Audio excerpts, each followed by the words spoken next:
Hello student, आपका एक बार फिर से स्वागत है।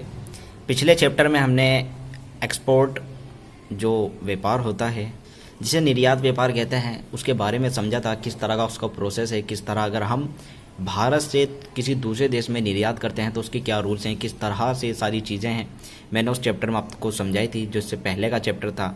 इस चैप्टर में आयात व्यापार इम्पोर्ट ट्रेड के बारे में समझाऊंगा कि अगर आपको किसी दूसरे देश से, विदेश से कोई चीज़ मंगानी है तो क्या उसका प्रोसेस है, किस तरह आप वो चीज़ अपने यहाँ पर मंगा सकते हैं। तो मान लीजिए कोई मुंबई का व्यापारी है और अमेरिका से कुछ चीज़ मंगा रहा है, मान लीजिए कोई कंप्यूटर ही मंगा रहा है, तो उसका क्या रूल है। सबसे पहले देखिए क्या होगा, उसको एक आयात अनुज्ञा पत्र की प्राप्ति करनी होगी, ऑब्टेन इंपोर्ट लाइसेंस। वो आपको कहाँ से मिलेगा? वो वाणिज्य मंत्रालय से मिलेगा जो नई दिल्ली में स्थित है। वहाँ पर जाके जो व्यापारी होगा, या तो वो खुद जाएगा या अपने किसी एजेंट को, अपने बंदे को भेजेगा और एक एप्लीकेशन लिखकर उस पर अपने सिग्नेचर करके उस वहाँ से लाइसेंस प्राप्त करेगा। लाइसेंस प्राप्त करने में जो अधिकारी होगा वो तब लाइसेंस देगा जब वो देखेगा कि जो चीज़ मंगाई गई है वो चीज़ उस उनके जो रूल्स होते हैं उसके मुताबिक है या नहीं। तो अगर उसके मुताबिक है तो वो लाइसेंस जारी कर देगा, अगर नहीं है तो फिर वो आगे का प्रोसेस बताएगा कि क्या करना है। ठीक है, तो जब आपको वहाँ से लाइसेंस मिल जाएगा, इसके बाद वो क्या करेगा, जो विदेशी मुद्रा है उसकी व्यवस्था करेगा। देखिए, बाहर की जो कंपनी है, अमेरिका में डॉलर चलता है, तो अमेरिका वाली कंपनी अगर ये चाहेगी कि उसे डॉलर में पेमेंट किया जाए तो जो व्यापारी होगा भारत का, वो विदेशी मुद्रा डॉलर की ही व्यवस्था करेगा। इसके लिए वो रिजर्व बैंक में या कोई ऐसा बैंक जो विदेशी मुद्रा का लेन देन करता है, वहाँ से जाके विदेशी मुद्रा को प्राप्त करेगा। अनुज्ञा पत्र जो होगा उसको दिखाकर वो विदेशी मुद्रा प्राप्त कर सकता है।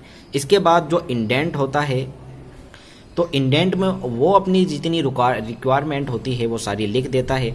अगर मुंबई का व्यापारी विदेशी इंडेंट सीधा मांगना चाहता है, सीधा व्यापारी से मांगना चाहता है तो वो लिख देता है, या किसी एजेंट के थ्रू मांगना चाहता है वो भी उसमें लिख देता है। इंडेंट में क्या क्या लिखा होता है मैंने आपको पिछली वीडियो में बताया था। इंडेंट में सारी चीज़ें लिखी होती हैं, किस तरह का माल होगा, उसकी पैकिंग कैसी होगी, मात्रा कितनी होगी, और बीमा कंपनी कौन सी होगी, क्या बीमा होगा, जहाजी कंपनी, जहाज का क्या नाम होगा, क्या भुगतान की विधि होगी, सारी चीज़ें इंडेंट में लिखी होती है। और ये सारी चीज़ें तैयार करने के बाद भारत का व्यापारी इस इंडेंट को अमेरिका, जहाँ से वो मंगा रहा है, जिस भी देश से मंगा रहा है, वहाँ पर भेज देगा। इसके बाद जो निर्यात अभिकर्ता होगा, वहाँ पर अगर कोई निर्यात अभिकर्ता उसने नियुक्त कर रखा होगा, वो उस इंडेंट के अनुसार जो भी चीज़ होगी उसके अनुसार सारी चीज़ें करेगा। जो उसने बताया है व्यापारी ने मुंबई के, उसी के हिसाब से वो एक जो एजेंट होगा वो सारी चीज़ें तैयार करेगा। जिस जहाज़ के बारे में लिखा होगा, जिस कंपनी के इंश्योरेंस के बारे में लिखा होगा, सारी चीज़ें उसी तरह पैकिंग करके पेटियों में बंद करके वो जहाज़ में उसको लाद देगा, उसको भेजने के लिए तैयार कर देगा। जो सारे बिल होंगे वो उसके साथ भेज देगा। इसके बाद जहाज के जो प्रलेख होंगे वे प्राप्त होंगे, तो निर्यात अभिकर्ता द्वारा जो भी प्रपत्र भेजे गए हैं मुंबई का व्यापारी उनको प्राप्त करेगा, और जो बीजक उसने भेजा है उससे अपने इस माल का मिलान करेगा, और उसके बाद वो सारे जो पेमेंट होगी उसके भी व्यवस्था करेगा। फिर इसके बाद एक निकासी अधिकारी होता है जो नियुक्त होता है, जो माल को छुड़ाएगा। वो जाके उस माल के उस बंदरगाह पर जाके वहाँ के कर्मचारियों से बात करके अपने सभी प्रलेख दिखाएगा, और उसके बाद जो पैसा होगा उसकी पेमेंट भी करेगा और उसको माल को वहाँ से छुड़ाएगा।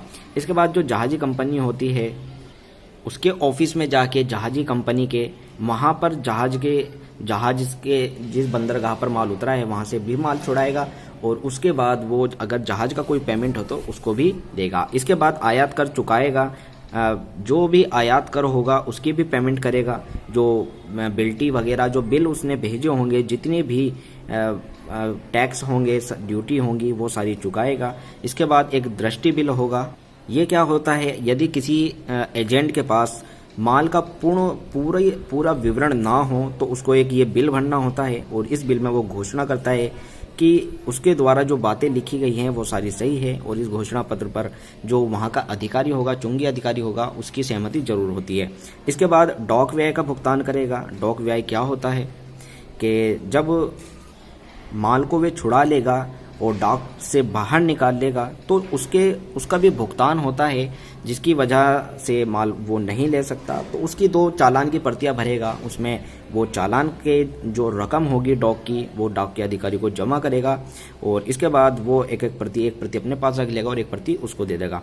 इसके बाद माल की सुपुर्दगी ले लेगा, जो माल आया है सारी चीज़ें वो करने के बाद माल की सुपुर्दगी उसको बंदरगाह में दे दी जाएगी।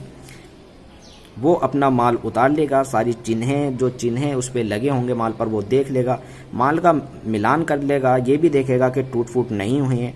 ठीक है, तो ये सारी चीज़ें एजेंट करेगा। इसके बाद इसकी सुपुर्दगी ले लेगा, वो जो सुपुर्दगी आज्ञा पत्र एक लिखेगा उसकी सुपुर्दगी ले लेगा।